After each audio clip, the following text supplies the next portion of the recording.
What's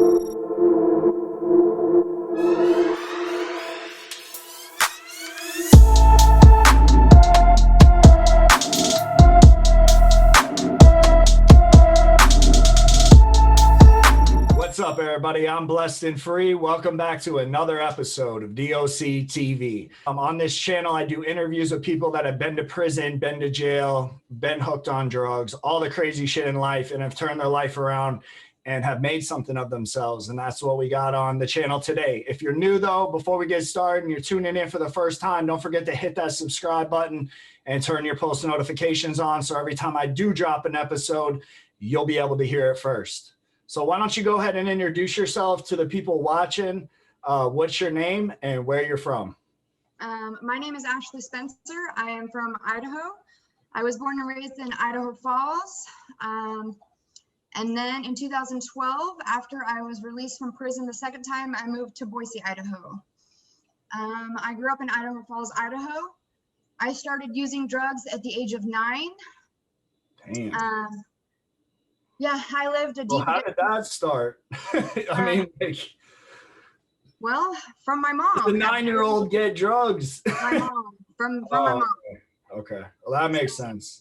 Yep, that's where it all started. I don't really remember a lot of my childhood, other than I don't really remember much of my life until I was 13 years old. I know I bounced back and forth from my parents' house. I ran away a lot, and I started using drugs at the age of 9. I quickly started selling drugs between the ages of 12 and 13. I started shooting up when I was 13 years old. I started using crank when I was 9. And then around 12 or 13 is when I started using meth for the first time. I went to juvenile detention center, I think, for the first time. I was either 9 or 10 as a runaway. And I got put on juvenile probation around 9 or 10, originally for runaway. And I've basically been in the probation or DOC system since I was 9 years old. In and out of the system, in and out of jail, since about starting around 9 years old. Just running amok, running the streets. How many times would you say that you've been to jail your whole life, if you had to guess? Shit, I have no idea. Probably to county jail, I would probably say 15 to 20, maybe. That's okay. Like a rough estimate, give or take a little bit. Yeah. Could be a little bit less, but I don't know. I've been to prison 3 times. I started having kids at the age of 15. But I mean, I guess I'll back it up a little bit. I started selling drugs at the age of 13. I quickly became my mom's drug dealer. Inadvertently, I guess I had a real sick, twisted relationship with my mom growing up. It was just it was really unhealthy, I guess, growing up with my relationships with my parents, bouncing back and forth between my parents' house and my dad's house. It was strict. I had a lot of rules, didn't like being there. I felt like, you know, there was no connection between me and my dad, you know, like he didn't love us, you know, whatever. He wasn't really around. He was working all the time. He didn't put up with our bullshit, you know, and so like there just wasn't anything going on there. And then I'd bounce back to my mom's, and like we just had this really unhealthy, sick, twisted relationship. And it was like, if I wasn't there, you know, giving her what she wanted when she needed it, she'd be calling the cops, doing all this crazy fucked up shit, you know. And sounds a lot like my mom, no cap. Like, yeah, you know, and I basically, I know what kind of twisted games you're talking about, trust me. Yeah, you know, and I basically moved out basically about the age of 12, you know, just living on the streets, doing my own thing, you know. I got pregnant at the age of 15, had my first kid when I was 16 years old, still tried living a double life, you know, doing the same thing. I ended up getting married when I was 16. And for the first time, you know, I met him in November, married him by February for all the wrong reasons. One, because it was something that my dad finally approved of. My dad liked him, you know. And my dad would no longer have to pay child support. So that was the biggest mistake in my life. By the time I was 18, I had 3 kids, all with different dads. I was still running, gunning, doing dumb shit. I caught my first felony when I was 18 for forgery. I got mixed up with somebody that was making fake payroll checks. He would make them out to me. I would cash them. They were all under 1,000, but over 900, so I could cash them at a local grocery store. And I would give this person all the money and I'd get like 50 bucks out of each check. So I'm out committing felonies for nothing, you know? Yeah. And so meanwhile, I'm still, you know, hustling, selling drugs, doing dumb shit. So you're stuck in so at this point in your life, you're deep in the cycle of sell drugs, use drugs, figure out how to get money to do both of those again. Oh yeah. Yeah, absolutely. And what drug were you doing when this cycle was taking place? Yeah, what drug was your main like? Mostly meth, occasionally pills here and there, but my drug of choice my whole life was mainly meth until the last part of my addiction. Okay. So it was mainly meth. As the years went on, by the time I was... Did you ever try to stop the meth at this point? Oh yeah. Yeah, I don't think at that point, I mean, there was several times, let's see, I had 3 kids by then.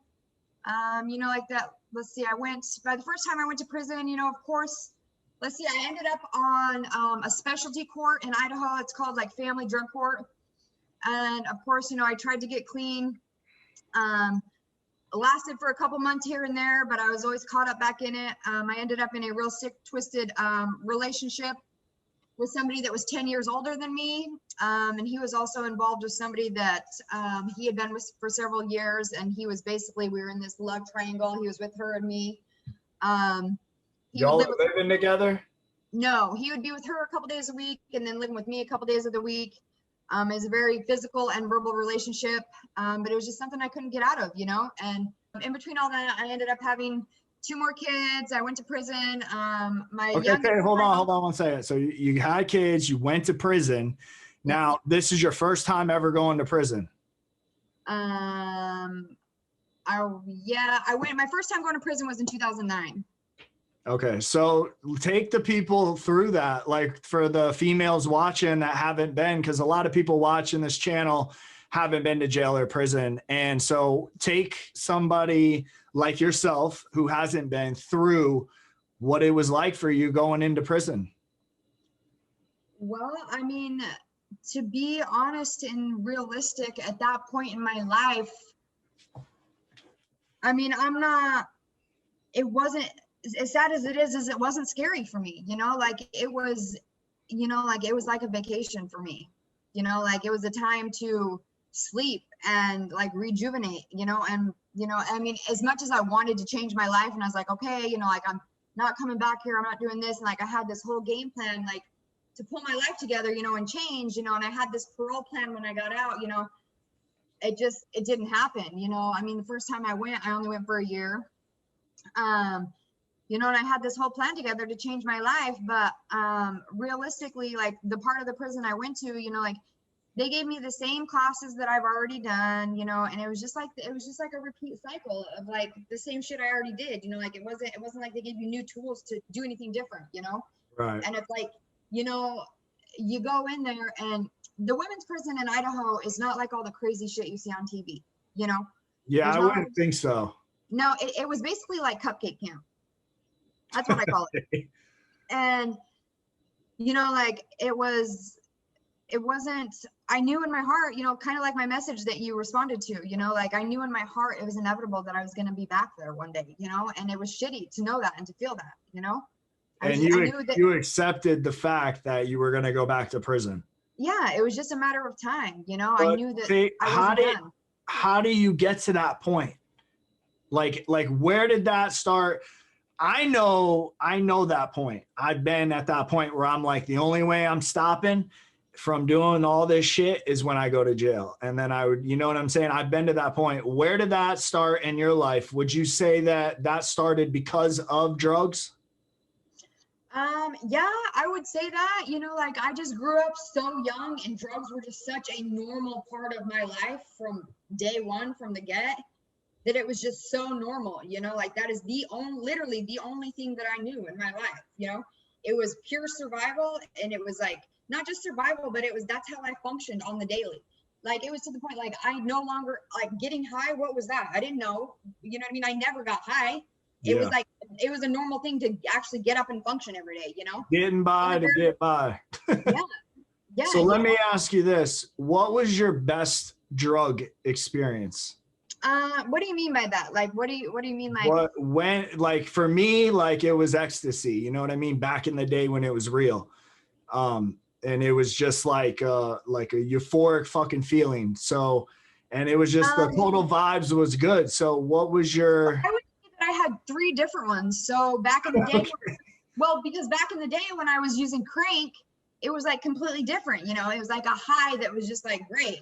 And then when I started smoking fentanyl patches, that was a whole different high in its own. Damn, girl. You know, and then the last 6 months of my addiction, so like my whole 22 years of addiction, like I did every drug under the sun basically, right? Except for heroin. Didn't fucking touch heroin until the last 6 months I was out. I became a deep fucking heroin user. And the very first time I did it, I mixed it with meth and shot it up in my neck. And that was like, that demon was it captivated my fucking soul.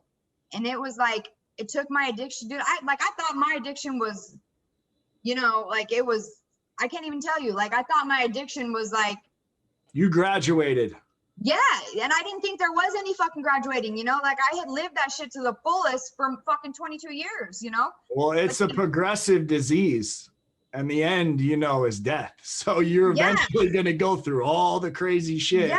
Yeah. You know I mean, I'm saying? telling you, like mixing that heroin with the meth and shooting it up in my neck for the first time was like a fucking game changer. So that was your best experience, right? Is that what you're saying? Yeah, I mean, it was the best, but it was the fucking worst, you know. And well, that was going to be my next question. What was your worst drug experience? It would be that. Well, I mean, it was that and the bath salts, probably. Damn, what is that? I heard like shit on the news and shit. Like, what the fuck is it? Theoretically, it's synthetic meth. So they used to sell it in the stores. You used to be able to like go to the smoke shops and shit and buy it, right? But then they quit selling it there, and like you can only order it literally through like the black market in the mail from like China and shit. So it's like, it's basically, you know how they started selling spice as synthetic marijuana? Now they have bath salts, which is basically like synthetic meth. So when I started using bath salts, meth would no longer get me high. Like it like changes like your whole brain chemical functions. Like it no longer affects you. You know what I'm saying? Like it's really weird. Weird. Yeah, it was really weird. But like, so as far as like my worst drug experience, it would definitely be heroin because like, I mean, yeah, like you would come down off meth or whatever, right? And you would want the drug or whatever. You'd need it to wake up or function, but you wouldn't get as physically fucking sick as you would from heroin, you know? And at the end of my run this last time, like I had been wanted for over a year and I was on Idaho's Most Wanted and they had my picture on the news and like all this stuff. For what? And, well, I was wanted in questioning for high-speed chases and home invasions, and I was on the run from parole. I had a $1,500 reward for my arrest. And so, you know, there's scandalous people out there. I mean, of course, there's like citizens, you know, that don't even know me and they'll see me and they'd be trying to call me in. But there's also scandalous people that say that they're your friends and shit, but they want to collect that money. So they'd be trying to call you in, you know? So you go somewhere and then pretty soon the cops be showing up. So you're running out the back door, jumping fences, and you know what I mean? Yeah. So pretty soon at the end of my run, like I couldn't run around and sell drugs anymore to make money because I was too hot and wanted. I couldn't fucking trust anybody. I couldn't be staying at hotels. I couldn't fucking do anything, especially after my last high-speed chase. And so like, I was tired. I was defeated. Like I was just fucking exhausted, you know? And like, I couldn't be running around to make money to fucking pay for my heroin habit. And so I was constantly fucking sick. Like I was just done. I was ready for it to be fucking over. And by the time I finally got arrested, like I just knew I had to fucking do something different for my life, you know? And I had always heard about this program that they have in Boise. It's called the Chrysalis Women's Transitional Living Program. It's a faith-based program. And so I knew that when I got out of prison, no matter how much time I did, that I wanted to go do that program. Like I had done every fucking program. I'd done inpatient treatment, outpatient treatment. I had done all the classes that the state of Idaho has to offer many times, and nothing has ever worked for me, you know? And so I needed to change it. I had to do something completely different, you know? And so I applied for this program and got accepted. And, you know, like I did everything on my own this time. You know, I wasn't told that it was a condition of my parole. I wasn't court ordered, you know, like I did everything on my own this time. So I got into this program. I made the commitment to go. And after being released from prison, I went there and I stayed for the whole 18 months. I graduated the program. Like, I mean, I changed every aspect of my life. The music I listen to, the type of clothes I wear, the people I talk to, the places I go, the type of jobs I get. You know what I mean? Like everything about my life, I had to fucking change because, I mean, if I listen to certain music, it makes me feel like I need to be running the streets, fucking being a hoodlum. You know what I mean? And like, I cannot do it. I can't fucking do it because ultimately, if I go back out there again, if I fucking use heroin again, if I do all this crazy shit again, I'm going to fucking die or I'm going to spend the rest of my life in prison and I cannot do it. Like I cannot fucking do it. So what would you say was the main factor that got, you know, you to make the change? Like what do you think it was? Do you think it was running around with nowhere to go, dope sick from heroin? It was the fact that I became a heroin addict. Okay. I mean, I ultimately think that that's what it was because that's the only thing that changed in my life and in my addiction compared to the last 22 years of it.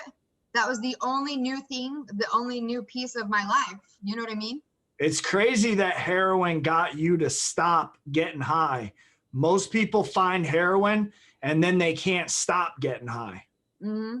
You know what I'm saying? So God's, I guess, got another plan for you, girl, and that wasn't well. See, plan. the thing is I saw what heroin did to me in that 6 months, and I watched what it put me through and what I would do to fucking get that heroin. You know what I mean? And I like the last 22 years of my life was bad enough. You know what I'm saying? So when you say do stuff to get heroin, were you like prostituting and shit? Oh, or? no. Just like the crimes that I was fucking committing and shit, you know? And so what was the worst crime, if you can talk about one of them without, you know, putting yourself in? Well, I mean, I already got charged for it. So before I got out of prison, 2 weeks before I got out of prison, I got hit with a burglary charge. So, I'll just talk about that one. All right. So I wrote my own check on my own bank account, knowing I didn't have the money in it. And I fucking wrote the check, deposited it into my ATM machine and withdrew the money. You hit the oldest trick in the book. Yeah, but listen, it was my own shit. I was doing that shit when I was 17. Right? But you know what I mean? Like, I'm smarter than that. You know what I mean? I know you don't fucking leave paper trails. I know you don't do that shit. But I was that sick, I didn't give a fuck. You know what I'm saying? Yeah. So, I mean, you know what I mean? Like, I was just reckless and careless, you know? And, you know, like, there was so many high-speed. In that year that I was out, I was in 8 high-speed chases that I got away from. The cops got my cars, but I got away on foot. You know what I mean? Like, that shit doesn't happen. You know what I'm saying? Like, it's just pretty gangster. You know, I mean, it's not something that I'm proud of. You know what I'm saying? No, I but know, it's like, I know, I can tell. Well, all right, so it isn't something you're proud of. So tell the people watching, what's your life like today? They heard all the bad shit. So obviously you're doing good in life. What's life like today for you? Well, hold on. I want to say one more thing. So Okay. like, I remember my daughter asking me something, and I'll never forget, you know, my daughter asked me, she said, "Mom, why do you keep choosing drugs over me? Like, why am I not enough for you?" You know, and even hearing her say that to me, and I still wasn't able to quit using drugs, you know, like that shit's raw, you know what I mean? And that shit fucking hurts. Like, I'm never going to forget hearing her say that, you know what I'm saying? And like, I went through 2 adoptions with my kids, you know, my 2 youngest kids were adopted, and it's just like, you know, it's rough, dude. It is rough. You know, like my oldest daughter is going to be 18 years old. And she's been with the same people she's been with since she was 3 years old. I dropped 3 of my kids off in one location at my best friend's mom's house, and they were supposed to stay there until I could get my life together. And one of them's still there. She'll be 18 next month, you know, because I could not get my life together, you know. And so it's been a long road, you know. But so anyways, my life today, it is absolutely amazing. I couldn't ask for anything better. I have been sober for 3.5 years. I just moved to Washington. I'm working at a nonprofit organization that serves the homeless and people with substance abuse issues and mental health barriers. I'm a shelter coordinator there. I am a certified peer counselor, and I just started school for social and human services and stuff that's geared toward chemical dependency. I have my own apartment for the first time in I don't know, probably I've never, ever lived by myself. Not one time in my life. I've always lived with like a significant other, or, you know, in a halfway house or in jail. I've had my own apartment before, but it was always turned into a trap house. Like I paid the bills, but I was too busy running around selling drugs, you know? So this is my first time being 110% independent. It's just me and my dog, you know. For the first time in my life, I love and respect myself. You know, I get really emotional when I say that. I never thought that I would love and respect myself. You know, I always knew that if I could find just the tiniest bit of, you know, love and respect and believe in myself, that I would move mountains and I would go far in life. And doing that program that I told you about, the Chrysalis program, they helped me learn how to just be still and taught me how to love and respect and believe in myself, you know, and that's what got me to where I'm at today. And I've always had a strong passion, dream, and desire to help people like myself, but I could never get myself out of the gutter long enough to do it. And now that I've found that and I have a solid foundation, you know, like I'm just on fire to help other people. And, you know, like I have an amazing relationship with my children now. We talk almost every day, if not every day, at least once a week, you know, and I go back to Idaho and see them as often as I can. You know, and my kids constantly tell me, you know, they're like, Mom, I forgive you, you know, I forgive you. And I'm just proud of you for who you are today. And, you know, like they're just grateful for the relationship that we have.